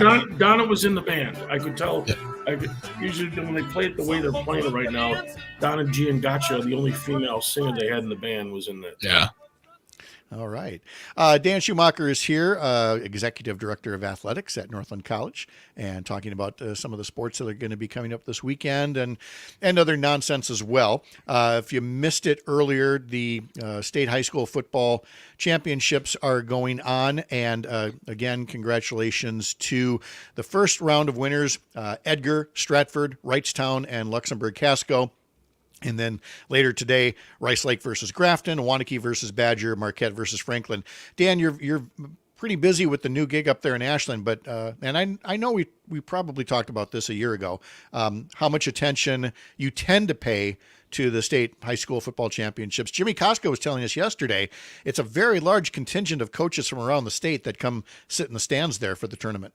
Yeah, and actually, you know what? A unique piece to it is that a lot of the colleges, such as UW Eau Claire or UW Whitewater, they put on hospitality, hotel rooms, a banquet room for the high school coaches to come and get a beer and a sandwich or something. And it's usually put on by the colleges just to entertain the high school coaches for relationship wise from a recruitment of their student athletes. So it's a unique weekend where you see the state come together in many different ways for high school sports. All right. The Badgers play at Camp Randall. They'll be playing Nebraska on Saturday. Is this the worst Badger team you've seen? Wow. I mean, I can't believe how the fundamentals and everything is just. It's hard to watch, and I'm not a big Badger fan, but I've never seen a Badger team like this before. That and can't run the ball. The question is this: at what point? It's all about the definition of rebuilding. At what point is it called rebuilding, and at one point is it called just bad? That they're just bad. This is not rebuilding. They're just not very good, and they're not going to rebuild. And Yeah. I don't know where they are at this point. I don't know either, but I mean, if I'm Jimmy Leonard, I'm kind of giggling a little bit. Giggling about what's going on when they could have had him. But McIntosh, the AD there, he's a professional, consummate professional. I'm sure he's happy with his hire for hockey because they're one or two. in the nation right now. Number one in the nation, Badger men's hockey. They are at Michigan State tonight and tomorrow. Badger women's hockey, number one in the nation. They are at Ohio State And tonight. where's volleyball at? Where's volleyball And at? volleyball is scroll down, Pat, not up. They are at Purdue tonight, 6:00 on the Big Ten Network, and then Sunday afternoon at Indiana. And a week from today, Black Friday, is the rematch with Nebraska. That's going to be something. That'll be fun. It's fun watching that high level volleyball athleticism. They can jump out of the gym. They can really swing the arm. They're fun to watch. Yeah. Let's talk NFL for a second. The Packers play the Chargers at Lambeau Sunday at noon, and people are asking questions about Jordan Love. Is he bad, or is he, learning? Dan, you're a Bears fan. You know all about terrible quarterbacks. So based on your boy, that was a shot. That was a total shot. Based on your extensive history of quarterbacks, let's actually take it from a Bears perspective. Because, again, that many quarterbacks over these years, can you point to one and say that quarterback did not get enough time? And not an injury, but just that they didn't get enough time. Or have the Bears just been that unlucky with their quarterbacks all these years? I'm going to say unlucky. I really am. I mean, yeah, I mean. Okay, well, I can't explain. Look at Trubisky. Statistically, he's better than Fields. Well, sure. In the amount of time, the amount of games that they played. I mean, and Ryan Leaf should be a first ballot Hall of Famer, but things don't work out when you actually get to the NFL. So now I ask you, and again, I know you don't watch the Packers as carefully, but enough to say Jordan Love.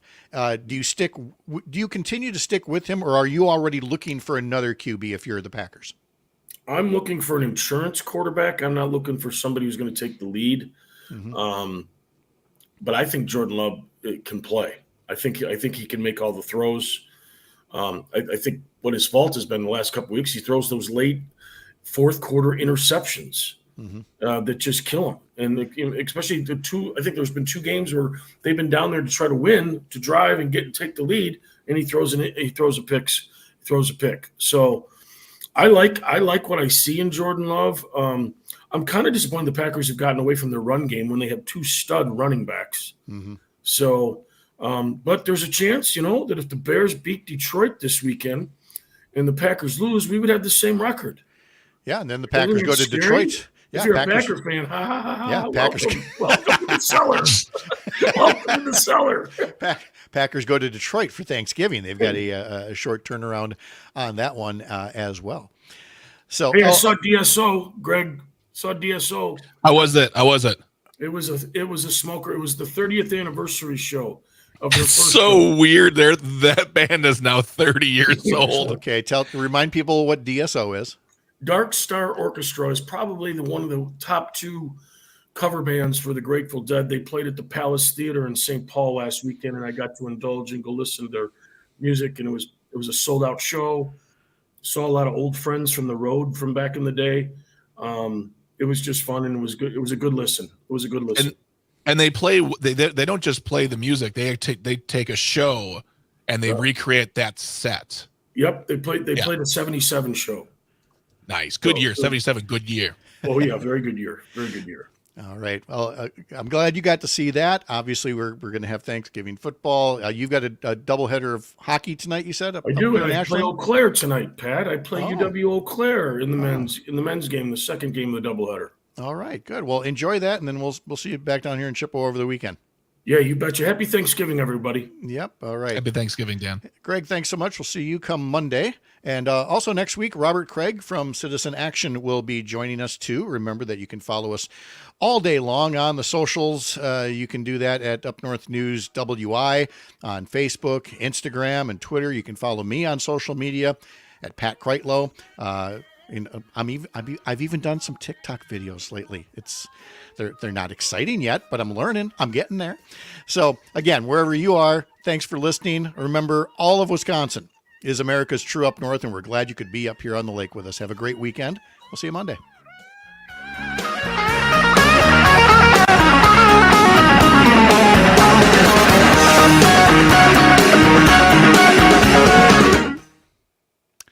Groovy. 101.1 FM, broadcasting to Southeast Wisconsin at 540.